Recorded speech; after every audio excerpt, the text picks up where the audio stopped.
Today we're going to show you exactly how to dominate turn 1 with Karl Franz and the Empire. Okay, so each faction acts as its own autonomous feudal state, and they focus on elector count provinces and acts of fealty with imperial authority. Others have their own agenda, like Balthazar Gelt, and it looks like they have a wide variety of units, and they're very flexible, having somewhat mediocre unit quality, which I disagree. The Empire relies upon a combined arms approach to win. Okay, if you get steam tanks and you get cannons, and yeah, they're not mediocre. Anyways, has access to the elector counts, and he enables the powerful state troops and allies. Immune to diplomatic penalties from trespassing in Empire regions. Allegiance points gained plus 25%. Campaign movement range plus 10%. And he has growth plus 5 for the allied faction. He can replenish a neutral territory for that lord's army. Upkeep minus 20% for the elector count state troop army units. Additional plus 5% for the weapon strength and missile damage per experience rank for all elector count state troops units for the lord's army. And if you look, he starts right up here in Reikland. So let's jump on in.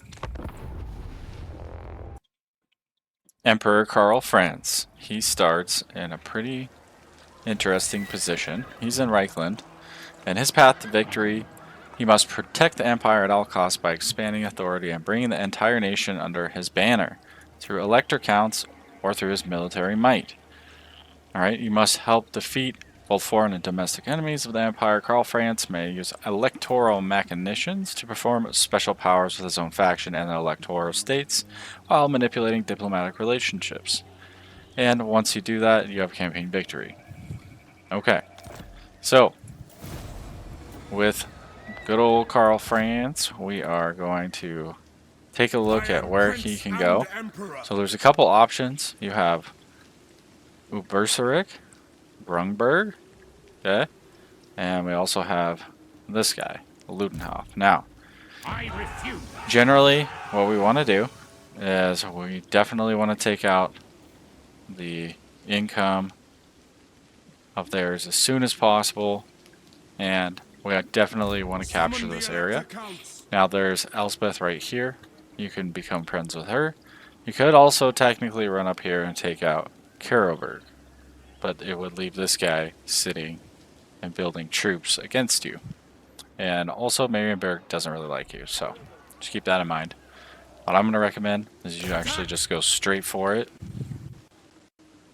Smack down. Now, Karl Franz is an armored lord. He is armor piercing and he's a duelist, so this is the type of guy that you can take right in and smash down on the enemy. He's got a lot of armor, so he can take tons of damage. He's got magical attack and armor piercing, which is most of his weapon attack, and that's going to go through your armor, obviously. Halberdiers are anti-large, and then charge defense, we have sword infantry. This is his special unit, and it has improved melee attack and leadership, magical aura, anti-infantry, and it's unbreakable.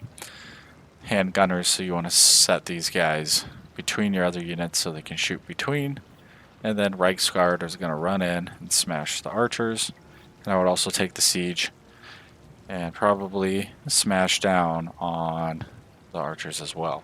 So let's go ahead and resolve that. You can grab experience, replenishment, or treasury. So we're going to go for the gold, for the money. Alright, with this skill point, we can grab melee defense, inspiring presence, or a route marcher. Now, with this, his next movement amount, he can pretty much get all the way over here, or he can hit Grunberg. If we add the skill point, you can see you can almost get all the way over here. But I would recommend just take this out.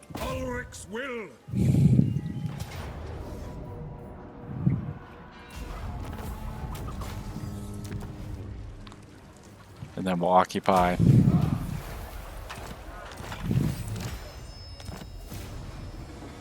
And from here, I command here. you can grab control, recruitment cost decrease, decrease attrition, or minus corruption. Okay. So if you're going economy based with recruitment, this isn't a bad idea, but it is also decent to get the inspiring presence and other stuff if you're going up and trying to build up your unit, like spearmen, swordsmen that you start off with. So we're going to grab this one so we can go economy based, and then we will throw on our ancillaries if you have those, guys. From here, tech. This is important. You can get the state troops, you can get basically missile, cavalry, and they have ordnance for artillery. And then this for steam tanks. Okay. Now, I also think that the cool part is you can grab these really sweet Elector state troops and steam tanks, which are nice. So, I would recommend, if you can, grab the artillery pretty quickly, because I definitely love artillery. Now, they do have this other stuff which is going to improve relations with other factions. So you can take a look around and see what factions you might want to be friends with. But I would definitely recommend considering grabbing this one here. Or you could get this, which is the campaign movement range. So if you're going to go heavy artillery right off the bat, grab this. If you aren't and you're going to go aggressive, I would get the campaign movement range. If you're going to be turtle style, I will grab the casualty and growth, so that way you can just sit and build up your fiefdom to level 5. Okay, so let's grab those upgrades. We're definitely going to want to get this up to level 2. And then you can grab this, was just going to give you 30 growth, which is pretty nuts. That's one of the best options, because if you see, this one only gives you 20 and this one gives you 250. So that's why this is a pretty sweet little settlement right off the bat. And then from here, I definitely recommend grabbing some state troops. The spearmen with the shields are actually pretty decent, so I'm gonna grab some of those. I also think that grabbing a second lord, and I generally grab the engineers if I'm going to go towards any type of machines. So we're going to grab this guy, the inventor. He's going to give us increased research rate, +5. Now let's throw down a commandment. We're going to get reduced recruitment, because essentially that's going to improve our ability to recruit more lords, more troops next turn. And on top of that, if you think about it, we're going to have -15% recruitment. So that would be great, because then we're spending a lot less gold every turn. And as you can see, we're going to be 1680 next turn, and this is after recruiting 2 lords. Bring me to my men. Or just having 2 lords. Now, with this, I would definitely recommend you want to get all the way up to the steam tank, because it's pretty much the best unit in their whole roster. It's unbreakable, has missile strength, weapon strength, armor piercing. You get the point. It's a machine, a death machine. So with these, there's Bretonia and Bastogne, okay? So what I would definitely do is just make a quick deal with them, get that money. I take comfort in dealings with fellows. Let us share more. And then I always check to make sure you can't trade. Okay, so you can trade with them. We're going to do that. Military access. They can pay us.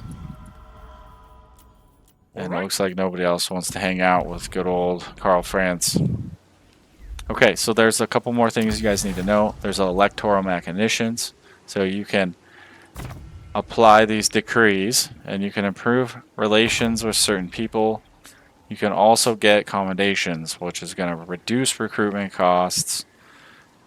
You could get increased experience for the Lord's Army. You could get +1 population. It could degrade or spawn an army for you. Confederate. Safely declare war without suffering fealty loss.